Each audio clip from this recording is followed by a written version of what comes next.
Então, o nosso amigo André estava explicando para a gente sobre a questão da energia nuclear, que ela é obtida através da fissão do átomo.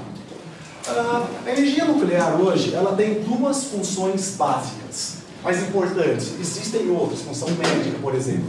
Mas o que nós temos que destacar na energia nuclear, a primeira delas é a produção de eletricidade. E segundo são os fins militares, produção de bombas. A primeira experiência militar foi o chamado Projeto Manhattan. Vocês já devem ter ouvido falar. Aconteceu durante a Segunda Guerra Mundial nos Estados Unidos, ao desenvolveram a primeira bomba atômica. A primeira bomba, aliás, o primeiro teste nuclear, o primeiro colegial vai saber, adivinha o nome da cidade que aconteceu? Não. Socorro. Muito bem. Foi em Socorro. Gente, não é Socorro, a capital. É Socorro, uma cidade chamada, não é real, é Socorro mesmo, localizada no Novo México, ao sul de Los Alamos, onde tinha uma dessas bases do Projeto Manhattan. Foi nos arredores dessa cidade, a pouco mais de 40 quilômetros. Foi a primeira explosão nuclear em junho de 1945, quando foi em agosto da Segunda Guerra Mundial, né, professor? Isso é importante. Isso é importantíssimo. Eu sou químico. Os Estados Unidos utilizaram pela primeira vez a bomba numa guerra. Então, as cidades de Nagasaki e Hiroshima foram bombardeadas. Aliás, o Japão é o único país da história que sofreu um ataque de bomba atômica. Agora, uma outra coisa interessante é saber sobre o processo para a utilização do urânio em bombas nucleares. Existe um negócio chamado enriquecimento de urânio. O que é isso? O urânio, no seu estado natural, ele é composto de uma rocha que tem, onde se misturam os dois isótopos, o chamado urânio-235 e urânio-238. O átomo fissível, que existe a tecnologia para você quebrar, é o urânio-235. Só que o problema é o seguinte: na natureza, quando você acha essa rocha, a concentração desse urânio-235 é em 0,7%. Para você conseguir a produção, uma rocha que tenha energia suficiente, tenha átomo suficiente, fissível suficiente para produzir energia elétrica, você precisa fazer que a concentração passe para 3%. Pelo menos, 3 a 4%. E como fazer isso? Aí que é a tecnologia do enriquecimento de urânio, que poucos países possuem, vários países buscam. E um dos países que vem buscando isso aí é o Brasil. E o Brasil, na verdade, ele já conseguiu desenvolver essa tecnologia, e inclusive esse é o primeiro laboratório de enriquecimento de urânio, a primeira indústria, que está sendo construída na cidade de Resende, no Rio de Janeiro. E ela tem previsão como tudo no Brasil, para ser inaugurada em 2016. Se seguir o ritmo do nosso país, o padrão FIFA provavelmente vai abrir sem estrada, sem parede, sem alguma coisa, abre em 2016. Como os estados que nós temos. Mas enfim, e esse método que o Brasil possui é o chamado método de ultracentrifugação. Ou seja, é basicamente uma batedeira gigantesca. Os professores de física poderão falar melhor como funciona isso. Tem só meio de física. Mas é uma velocidade tão grande, pela diferença do peso atômico, eles conseguem concentrar o átomo 235 na porção mais central. E o átomo 238 se afasta. Então, por causa dessa velocidade do peso atômico, você concentra mais o átomo 235. Se você conseguir uma concentração de 3%, então, você tem material viável para a produção de energia elétrica. Aí, a questão é o seguinte: se você conseguir uma tecnologia para enriquecer em 20%, aproximadamente, você consegue fazer motores nucleares. Já ouviram falar do chamado submarino nuclear? Que o Brasil está construindo, tentando construir, encomendou da França? Gente, submarino nuclear não é submarino que tem uma bomba nuclear, uma bomba atômica. Da França? Oi? Da França. Como chamava mesmo a mocinha? A Picapinha, que chama Piquet, né?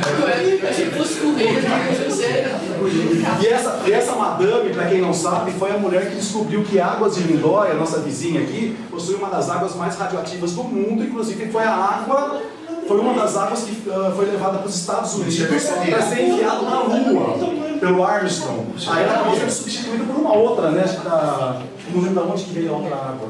Mas águas de vieram aqui buscar águas de águas de Lindóia para mandar na missão Apollo. Apollo 11. Bom, enfim, gente, então esses 20%, o professor explicou que você consegue produzir energia a partir da quebra do núcleo atômico. Você consegue produzir energia, inclusive, para substituir aqueles motores a diesel, os motores convencionais de navios, ou submarinos, que tem navios nucleares também, e produzir energia para que ele se movimente. A grande vantagem de você ter um submarino nuclear, que está previsto para ser entregue ao Brasil, a sua primeira unidade em 2022, está chegando, está pertinho, então estamos quase. Inclusive a alegação principal que vai defender o nosso pré-sal é que essa produção de energia lá embaixo permite que o submarino fique 2 meses, 3 meses sem ter que emergir. Então isso estrategicamente numa guerra é muito interessante para os militares. E além disso, a furtividade do submarino torna-se muito melhor. O que é isso? Motorzão a diesel, lá embaixo, radar pega rapidinho, torpedo. Aquele navio, o submarino, desculpa, não pega, o radar não pega.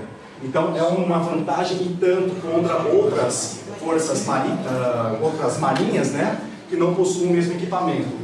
Agora, se você conseguir enriquecer o urânio acima de 80%, 80%, 90%, aí você consegue um negócio chamado bomba atômica. E esse é o grande problema. Por quê? Vocês sabem que nas relações geopolíticas internacionais existem alguns países que não são tão companheiros, tão camaradas assim.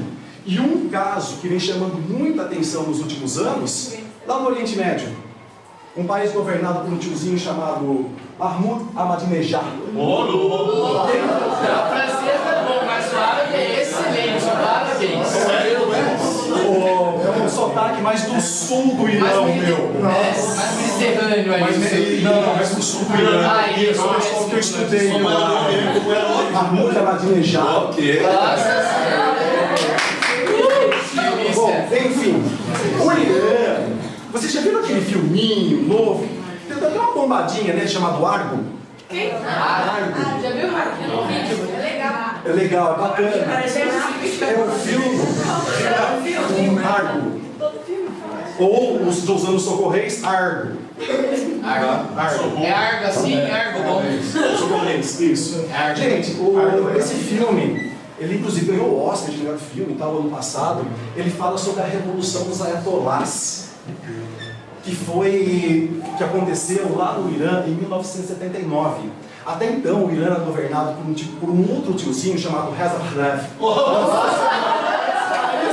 A escola que agora tem língua, então. Aulas de árabe, das 4 às 5, posteriormente, por favor. Mas é verdade.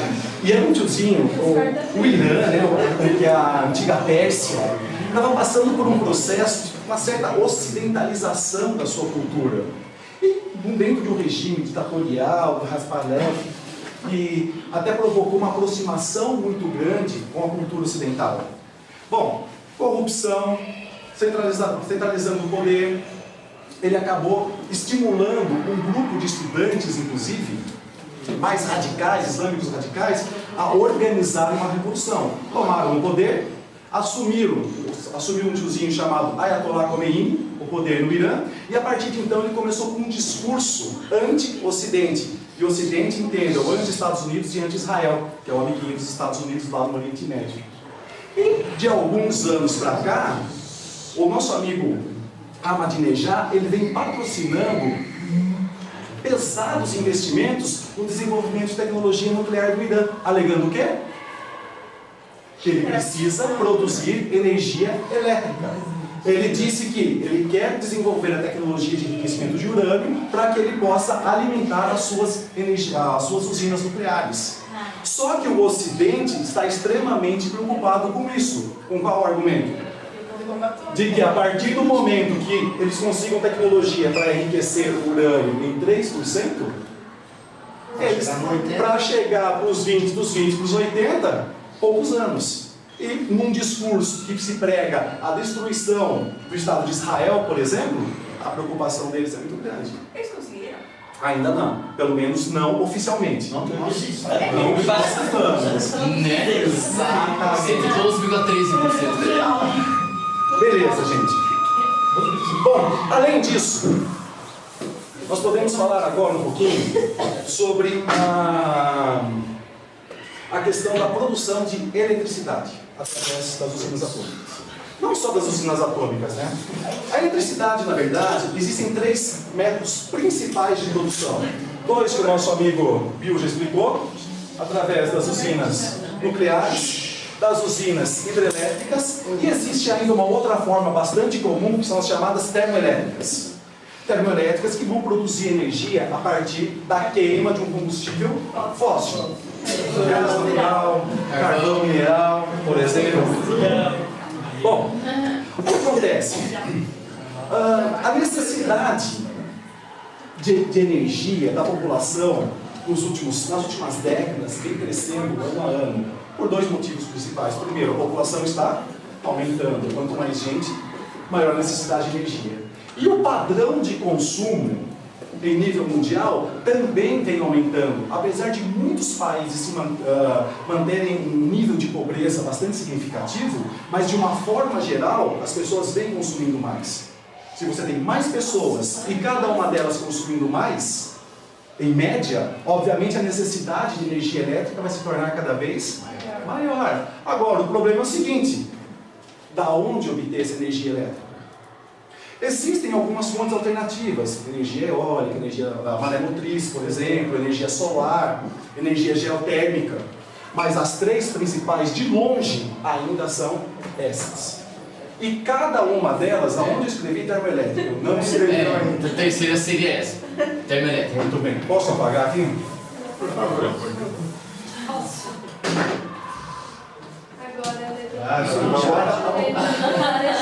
Agora comparativo. Essa o professor viu escrever para você? Isso que a gente chama de migué de lousa. Para ele não escrever tudo de novo, ele vai usar o PC. Pronto. As chamadas termoelétricas. Nossa, Acima da Você média. escreveu errado, Hieroglifo isso aí. Os 3 tipos de energia, as 3 fontes, têm suas vantagens e, obviamente, as suas desvantagens.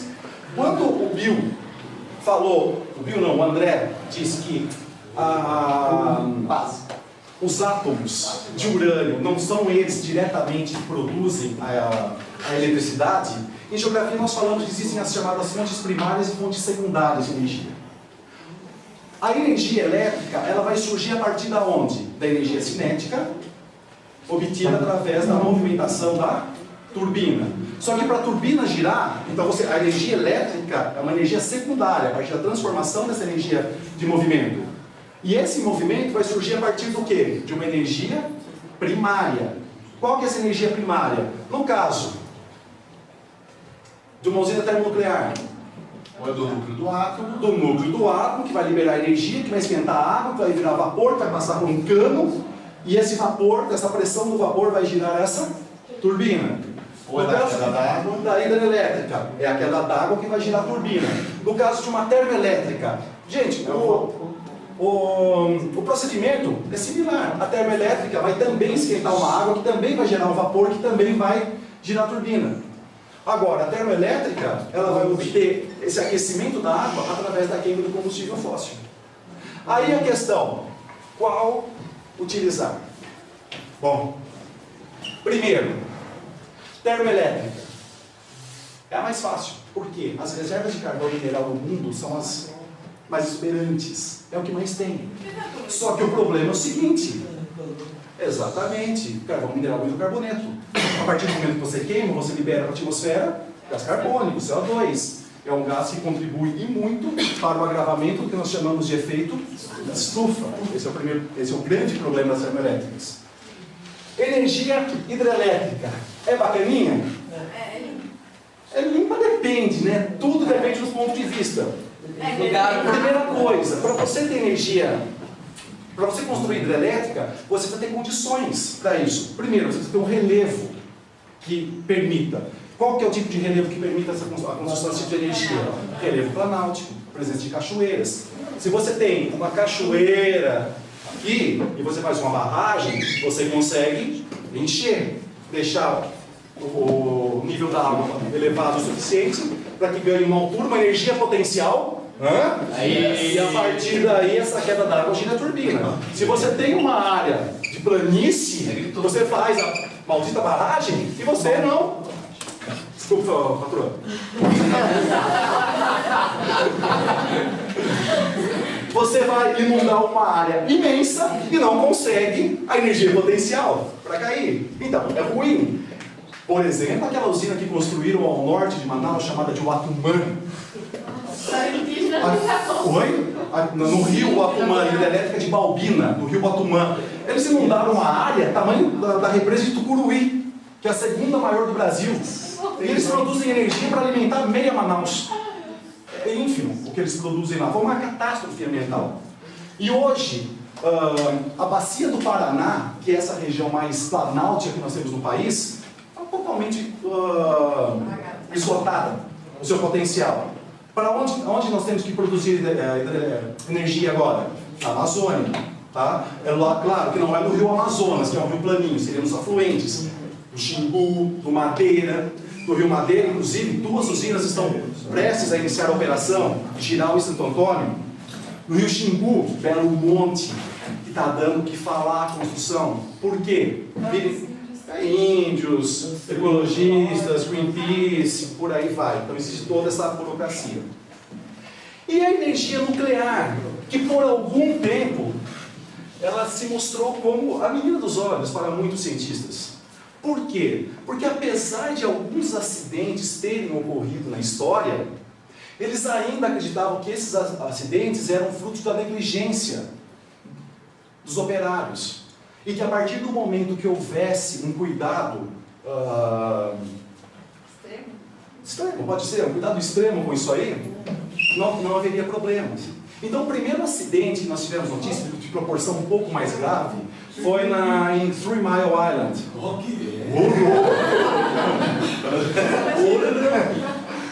Pensilvânia, nos Estados Unidos, quando aconteceu o derretimento do reator nuclear. Só que nessas usinas, o que acontece? Existe uma estrutura de concreto, aço, ferro, gigantesca, para proteger, caso aconteça esse tipo de acidente mesmo. Então, mesmo havendo o derretimento do reator, não vazou radioatividade, mas ainda assim foi um alerta, que lá os Estados Unidos, principalmente, né, inteiro, começaram a ficar preocupados com esse tipo de fonte de energia. Agora, o problema maior aconteceu no ano de 1986, época da crise da União Soviética, Mikhail Gorbachev. Esse ano o Bill nasceu, né? Esse ano o Bill nasceu, por isso, né? Esse ano o Bill nasceu, né? Catástrofe mundial, entendi. Aí, isso é fruto da radiação de Chernobyl. Eu espero que eu vou despertar, hein? Você vai ver esse chassi. Gente, aconteceu porque a partir do momento que o vapor d'água gira a turbina, ele vai passar por um resfriamento, como o André explicou. E esse resfriamento, por isso que se usa água de rios, mares, alguma coisa que está próximo, uma represa, qualquer coisa assim, para a água voltar fria para o meio ambiente. O problema é que houve outro problema no sistema de resfriamento. E aí houve um superaquecimento do reator. E o reator, explodiu.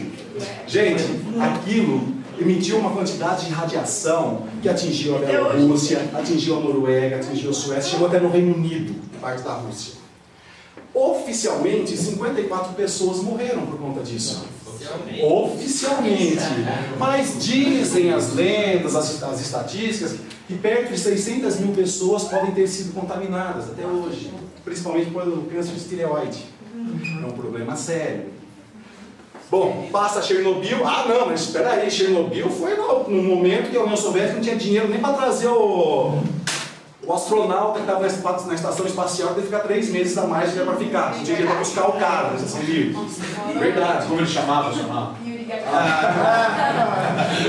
Claro que o meu russo não é tão bom quanto o meu árabe, por exemplo. Mas enfim. Não, é que a Rússia estava ferrada naquele momento, não tinha jeito de como trazer, mas energia nuclear é eficiente. Beleza? Chega o ano de 2010. O que acontece? Fukushima, Japão. Os caras têm um território vulcânico em cima de uma área de encontro tectônico, de placas tectônicas. Acontece um terremoto de 8,9 na escala Richter, lá no Oceano Pacífico. Treme tudo. O que acontece com a estrutura de Fukushima? Quebra, racha. O que acontece? Vazamento nuclear. Então volta-se a discutir no mundo a viabilidade ou não da utilização da energia nuclear. No caso do Brasil, quanto tempo eu já falei, professor? Não contei, mas... 42 minutos. Tá indo bem, tá? Agora dar uma... Isso. Tá bom. Só para terminar, então, vamos encerrar isso aqui. No caso do Brasil, nós temos 2 usinas nucleares, Angra 1, Angra 2, a primeira com tecnologia americana, a segunda com tecnologia alemã. A terceira está sendo construída, também tem a previsão para ser inaugurada em 2016, e há projetos, antes de Fukushima, havia projetos prestes a serem aprovados para a construção de mais 3 ou 4 usinas nucleares no Brasil. Pós-Fukushima, voltou-se a... estabilizou, vamos dizer assim, estagnou essa discussão e ainda não se sabe. Por enquanto, apenas Angra 3 está em processo de construção. Beleza?